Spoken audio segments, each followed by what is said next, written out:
மங்களம் சமையல். இன்னைக்கு மங்களம் சமையலில் பார்த்தீங்கன்னா ஒரு ஆலு டிக்கி தான் நான் பண்ணியிருக்கேன்.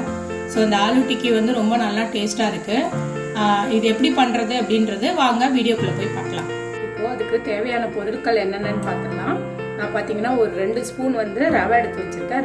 ரெண்டு ஸ்பூன் வந்து அரிசி மாவு, அந்த இதுக்கு குவான்டிட்டிக்கு தகுந்த மாதிரியான உப்பு, கொத்தமல்லி, தனி மிளகாத்தூள், கொஞ்சம் கரம் மசாலா, கொஞ்சம் வந்துட்டு ஜிஞ்சர் கார்லிக் பேஸ்ட் வச்சுருக்கேன். உங்களுக்கு வந்து கொத்தமல்லி பொடி வந்து ஆட் பண்ணுறது பிடிக்கும்னா கொஞ்சம் கொத்தமல்லி பொடியை ஆட் பண்ணிக்கோங்க, அதுவும் நல்லாயிருக்கும். அதுக்கப்புறம் பார்த்தீங்கன்னா ஒரு 2 பொட்டேட்டோவை நான் நல்லா பாயில் பண்ணிவிட்டு தோலெல்லாம் நல்லா பீல் பண்ணிவிட்டு எடுத்து வச்சுருக்கேன். ஸோ இந்த 2 பொட்டேட்டோவையும் நல்லா மேஷ் பண்ணிவிட்டு இந்த இருக்கிற பொருள் எல்லாத்தையும் அதில் வந்து மிக்ஸ் பண்ணிவிட்டு நம்ம வந்து ஆலு டிக்கி பண்ணிடலாம். ஸோ இப்போ பார்த்தீங்கன்னா உங்களுக்கு எனக்கு இந்த 2 பொட்டேட்டோ பார்த்தீங்கன்னா ஒரு 6 பீஸ் அந்த அளவுக்கு வரும். ஸோ உங்களுக்கு குவான்டிட்டி ஜாஸ்தியாக வேணும்னா நீங்கள் பொட்டேட்டோவை இன்க்ரீஸ் பண்ணிக்கோங்க. மற்றபடி இந்த ரவை, அரிசி மாவு இதை வந்து இன்க்ரீஸ் பண்ணனா டேஸ்ட் ஒரு மாதிரி ரஃப் ஆகிடும். ஸோ உங்களுக்கு இன்னும் பீஸ் நிறையா வேணும் அப்படின்னா வந்து பொட்டேட்டோவை ஒரு 4-5 அந்த மாதிரி வேணால் ஆட் பண்ணிக்கோங்க. இப்போ நம்ம அதை எப்படி பண்ணலான்றதை பார்க்கலாமா. இப்போது இதை நான் நல்லா மேஷரில் நல்லா மேஷ் பண்ணிட்டேன். ஸோ இப்போ இது கூட வந்து எடுத்து வச்சுருக்க 2 ஸ்பூன் ரவையை ஆட் பண்ணிக்கிறேன். ஸோ இப்போ இது வந்து நான் வந்து 2 பொட்டேட்டோ போட்டிருக்கேன். ஸோ அதுக்குள்ள குவான்டிட்டி தான். நான் அதே அளவுக்கு ரவை எடுத்து அதே அளவுக்கு அரிசி மாவும் எடுத்துருக்கேன். ஸோ இந்த இதுக்கு தேவையான அளவு உப்பு, கொஞ்சமாக ஜிஞ்சர் கார்லிக் பேஸ்ட்டு,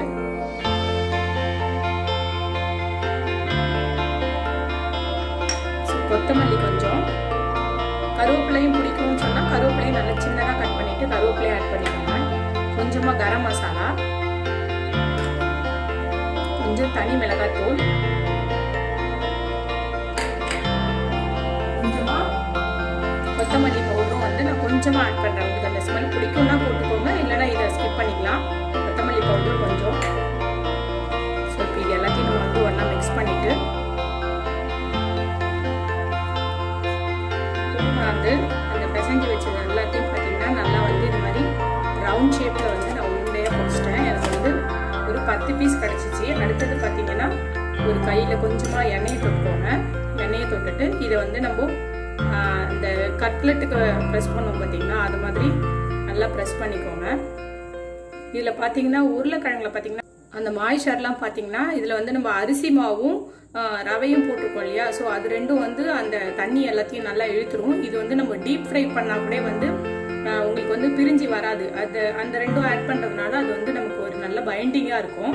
ஸோ அதனால் பிரிஞ்சு வரும். இது வந்து நம்ம டீப் ஃப்ரை வேணாலும் பண்ணிக்கலாம், இல்லைனா பார்த்தீங்கன்னா கொஞ்சமாக எண்ணெய் ஊற்றி நம்ம டவால வேணாலும் போட்டுக்கலாம்.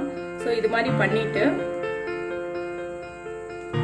இதில் வந்து நான் வந்து கொஞ்சமாக ஓட்ஸ் எடுத்து வச்சுருக்கேன், பிரெட் க்ரம்ஸ் எடுத்து வச்சுருக்கேன். உங்களுக்கு இது வந்து டைரெக்டாகவும் அப்படியேவும் போட்டு நம்ம பொரிச்சு எடுத்துடலாம், இல்லை வந்து ஷாலோ ஃப்ரையும் பண்ணலாம். இது அடுத்தது பார்த்தீங்கன்னா உங்களுக்கு இது பிடிச்சிருந்துச்சுனாக்கா பிரெட் க்ரம்ஸ்லேயும் வந்து லேஸாக இதை நல்லா ப்ரெஸ்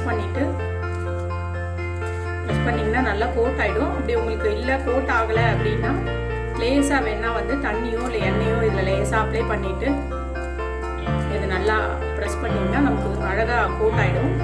ஸோ இதையும் வந்து நம்ம ஃப்ரை பண்ணி எடுத்துக்கலாம். நான் உங்களுக்கு போட்டு காமிக்கிறேன். ஒரு பிரெட் க்ரம்ஸும் ஒரு ஓட்ஸும் போட்டு காமிக்கிறேன் எப்படி வருதுன்னு. நான் ஒரு தவாவில் இன்றைக்கி வந்து நான் டீப் ஃப்ரை பண்ணலை, கொஞ்சமாக எண்ணெய் அப்ளை பண்ணிவிட்டு ஸோ நான் வந்து அதில் தான் பொரிச்சு எடுக்க போகிறேன். ஸோ கொஞ்சமாக எண்ணெய் அப்ளை பண்ணிவிட்டு எண்ணெய் கொஞ்சம் ஹீட் ஆனோன்னே நம்ம பண்ணி வச்சுருக்க அந்த டிக்கியை வந்து அதில் போட்டு ஃப்ரை பண்ணி எடுத்துட வேண்டியதான். எண்ணெய் கொஞ்சம் ஹீட் ஆகட்டும். நமக்கு எண்ணெய் கொஞ்சம் ஹீட் ஆகிடுச்சு. இப்போது நம்ம பண்ணி வச்சுருக்க அந்த டிக்கியை அதை வச்சுக்கலாம்.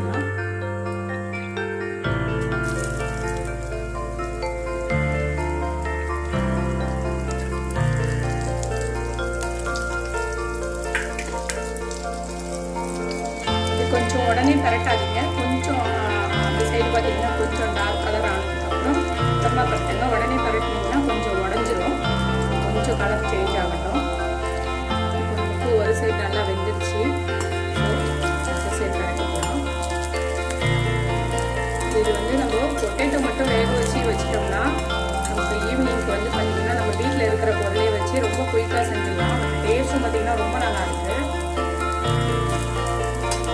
நம்ம பஜ்ஜி, வடை அதே மாதிரி பண்ணுறதுக்கு இது கொஞ்சம் சூப்பராக இருக்கும். நீங்கள் வந்து உருளைக்கிழங்கு பசங்களுக்கு நல்லது. ஸோ அதனால் வந்து இது நீங்கள் பண்ணி பாருங்கள். எண்ணெயிலையும் வந்து நீங்கள் ரொம்ப எண்ணெய் ஊற்றணும்னு அவசியம் இல்லை. கொஞ்சம் எண்ணெய் ஊற்றினாலே வந்து இது உங்களுக்கு நல்லா பொரிஞ்சு வந்துடும் எல்லா சைடுமே.